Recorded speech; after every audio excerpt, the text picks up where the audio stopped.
October 17th, and we've got an update on 3I Atlas. So I'm here with the breaking news on this comet. So apparently a new study came out yesterday on October 16th by a professional astronomer looking at 3I Atlas through a telescope, and they were looking at it to evaluate the tail of the comet. But here's the thing, there is no tail. And this is highly problematic for a very good reason. And that is because the definition of a comet is a celestial object consisting of a nucleus of ice and dust, and with, when near the sun, a tail of gas and dust particles pointing away from the sun. No tail, no comet. And so this is just the most recent bit of data which fails to confirm the hypothesis that 3I Atlas is indeed a comet. And there's actually a large list of what scientists are calling anomalous findings. Anomalous meaning these are data points that fall outside of what you would expect to see. So let me just go over this list of anomalies. I don't even have them all, but I have like 11 here, and I think there's supposed to be 15. So there's no tail, or at least there's no data, no pictures actually showing a tail. There is an anti-tail, or in fact something that's in front of the comet that's going towards the sun, which should not be there. This is also anomalous. There is a strange amount of nickel without iron that's coming off of this object. Never seen that before. There's no water, or there was no water for the past however many weeks and months.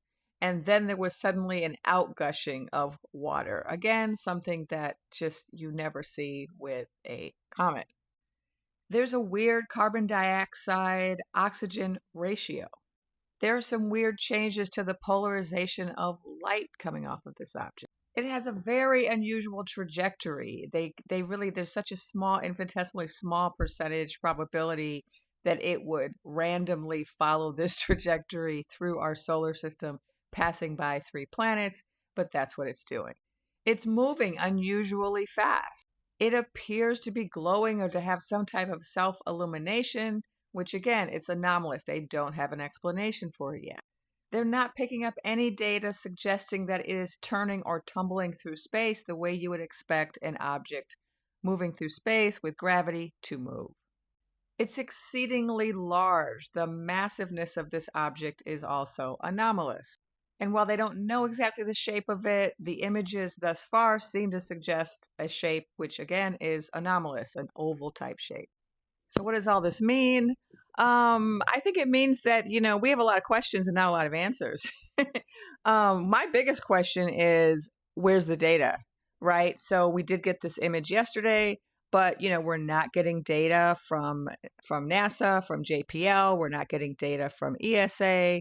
We're not getting data from any of the big, space agencies. The object was supposed to fly very close to some telescopes, I don't know if that's the right word, that we had on Mars. And this was going to be the opportune time to get some really clear images. But nope, we didn't get any images. And yeah, I get it. There's a shutdown. And so people are saying it's because of the shutdown that we can't get any information, but it doesn't really explain how we can't get any data or images from any space agencies in the whole world. They're not all on shutdown, right? So this is for entertainment purposes only, right? Allegedly. But I just find it very odd. But what's really interesting to me is that there is a hypothesis that this is a comet or an asteroid, and yet we have all of these anomalies which fail to confirm that hypothesis and in fact disconfirm it. So if you have a hypothesis that something fits into a certain category, you need to have data to support that hypothesis so you can actually turn it into a theory. That's just basic scientific method. And we just don't have that. We have a whole lot of anomalous data which suggests that this is something maybe that we don't understand. Now, of course, another more interesting possibility is that this is a manufactured item that is from another, we know it's from another solar system, but that it's actually from a sentient, there's a sentient being involved, that this is ET or alien. And, it's something that needs to be considered, especially when you don't have the data to support your hypothesis. If your hypothesis doesn't have the data, you got to consider other hypotheses. Hypotheses. So another hypothesis is that it's manufactured. And now I can tell you that, in addition to my having a background in astrophysics, I am also a mystic, a medium. And I did tune into 3i Atlas. And the information I got suggests that it is sentient and it's not just a rock tumbling through space. And in fact, 3i Atlas did tell me that they have control over what kind of data we receive about it, and that there are certain things about the data that they're sending us which will have revealed to the scientists already at this point that it is indeed not a comet or an asteroid. And they gave some, bits of data. They said, for example, we have in-gassing and out-gassing. 3i Atlas has in-gassing and out-gassing. It takes product in and it also puts product out. That's just not something a comet does. And they will have data showing that. 3i Atlas also said, we're not getting smaller. A comet should be kind of melting. It's supposed to be made out of ice. When it gets close to the sun, it should be getting smaller through a process called sublimation. There should be a larger coma developing and more water, etc., more gases. And they said, you're not going to see the size of the object actually diminish. And they also said that there's going to be some red shifting, which indicates like the composition and movement of objects in space. And they were saying there's some red shifting data, which is also going to make it clear to the astronomers that this is not a comet. Now, I can't prove any of this, right? This is just what I'm channeling, I'm picking up when I talk to this comet. But I just think it's really interesting that thus far, there is no data contradicting what I am picking up when I channel. So I think that's really interesting that some of the stuff that I'm picking up through channeling is matching some of the stuff that the astronomers are saying, or is matching the absence of data.